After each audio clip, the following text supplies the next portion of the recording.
Welcome to INDepth. Our guest today is Damian Cilmi, Head of Investment Managers and Governance at Praemium. We've got some in-depth questions to ask you, Damian.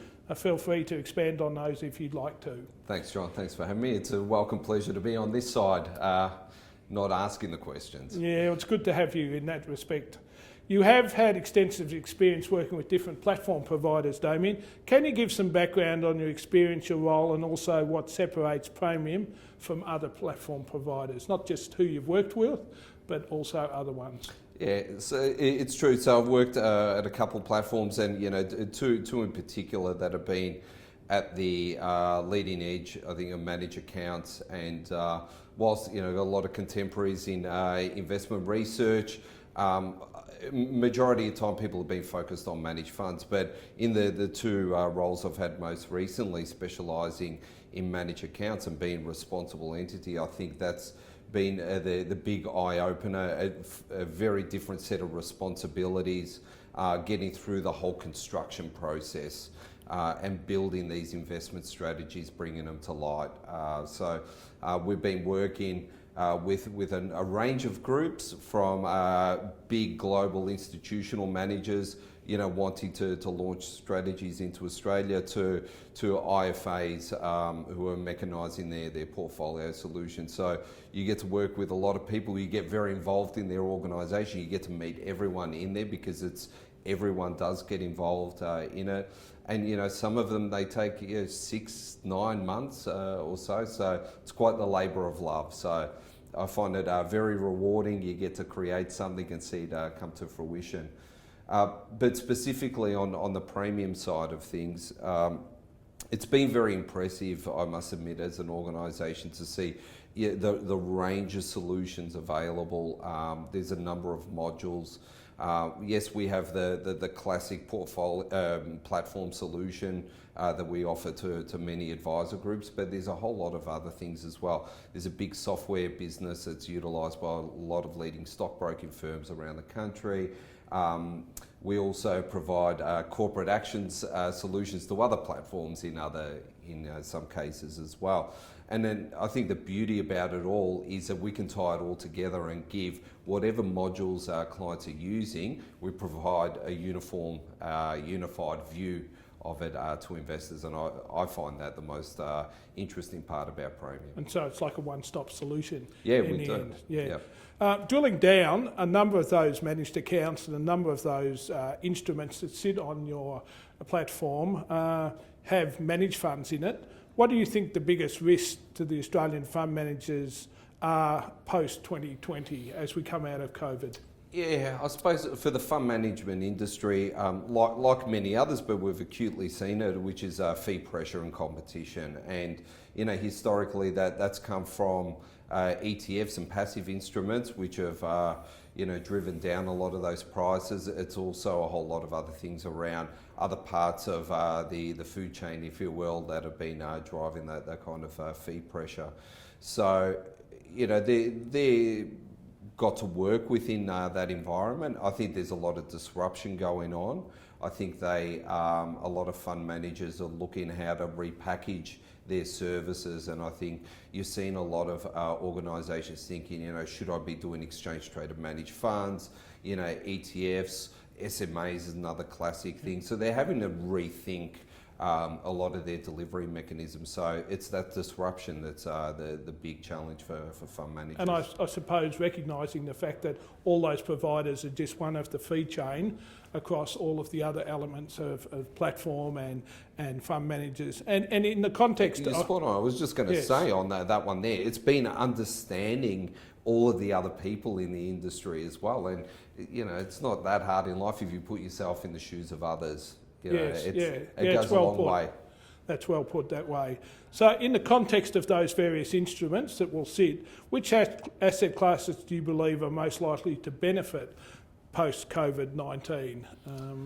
Okay, so as a result of COVID and post, I think equities have always provided the best kind of return. So for that answer, it's that. But I think once we start getting a bit granular on it, I think a lot of people are thinking about what impact is COVID going to have on our daily lives, and I think there's a thing about decentralisation, and whether that is the office. Yes. Here in Melbourne, for example, will we have as many people here in the CBD? Does it get decentralised?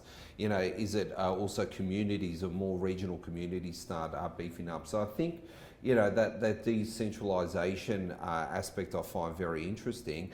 And then even on another tangent there as well, you're seeing, people think about manufacturing, and the over-reliance on China, I think has been an interesting element out of all of this. And again, do we see the world decentralising even on that manufacturing and that supplier base as well? Yeah, and just to explore that a little bit more on the China side in terms of, say, subsectors and the like, do you think that we need to produce more ourselves or look at diversifying our other countries that we trade with in terms of I think it's the latter. It's going to be diversifying. I don't think that bringing manufacturing to its full extent back to Australia it won't be that profitable. Yes. But I think diversifying our supply base is definitely on the card, and that's not just for Australia. It's for a lot of other countries.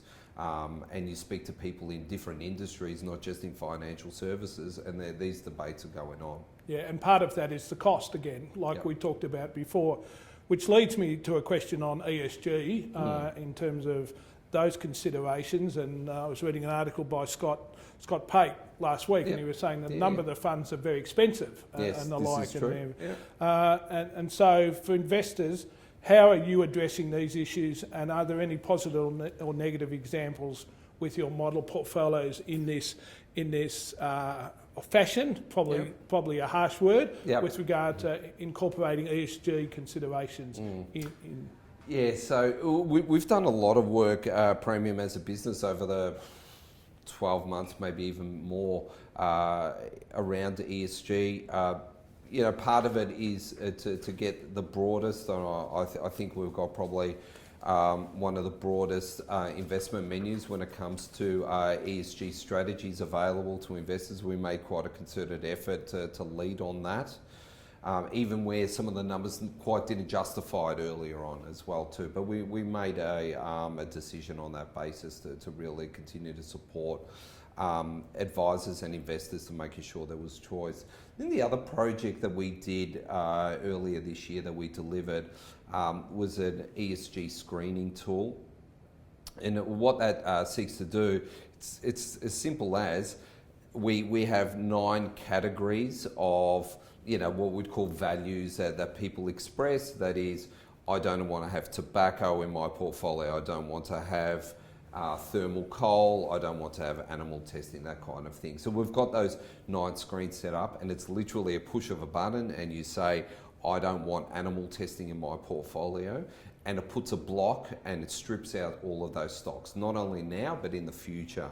And what that does, it's specifically delivered at managed accounts, where you've got the ability, you've got a third-party manager who is buying stocks on your behalf, and it's almost like you communicating to them without actually doing it, and saying, well, I don't want these kind of stocks in my portfolio. So that was a really great project to work on, and we delivered that.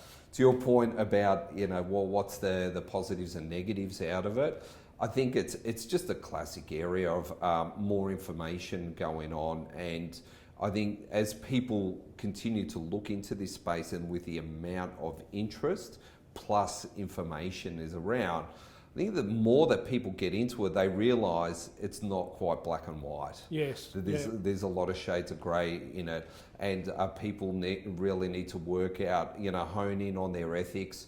Also understand that there needs to be some compromises in there as well. A classic example is, you might not like oil, but oil is the foundation of the plastics industry, and plastics is still, a really necessary part of what we do because it makes cars lighter, for example, makes them more fuel efficient. Yes, yeah. So, these are all the trade-off and considerations that people start uncovering as they get into this space. Yeah, and by nature, what you're inferring then is that the platform has that ability to go very granular, not only for the end investor who's looking at the underlying investments, but it allows you a greater depth of forensic analysis as to those considerations. It's a good point, because we were looking at this prior to really committing on the project and trying to understand and having a look at data, because we get to see what people are trading and what people are doing. And so we've had this, I suppose, stock block technology on there for a while, and we actually went through to go and have a look what people were doing. It was really built initially for tax reasons and so on and so forth, but we found in the last handful of years it was really being utilised on an ESG basis. Sure. And it was quite clear that one of the most common exclusions were around thermal coal, to be honest. So you could, have the ability to see what actually people were preferencing as their values. Good. We did talk about SMAs before, basically, and I'd be interested on your views on whether that trend's going to continue.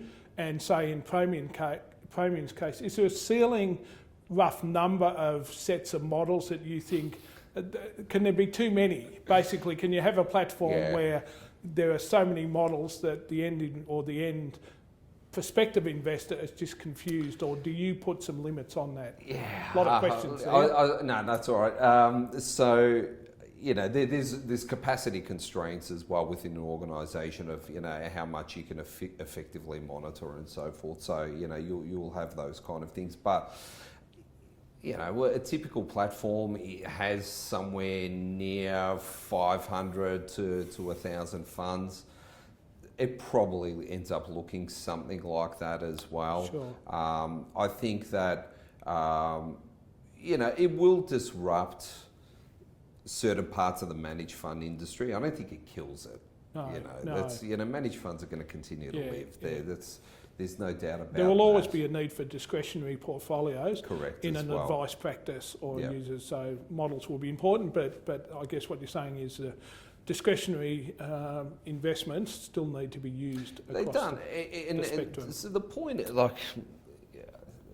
I feel like at times that we always talk about SMAs and people think they cure cancer, but they don't. All right. Yeah. And they work for a majority of practices for a majority of clients. But the reality of it is, as you pointed out, that kind of discretionary element. So you kind of get this core part of it that can be dealt with through SMAs. Sure. You're going to do one of three things after, which is boost growth, boost income, or maybe boost impact, to your previous questions on ESG. Yeah. And so that's where you'll see these discretionary strategies, and typically they're in unit trust form because they tend to be quite specialised.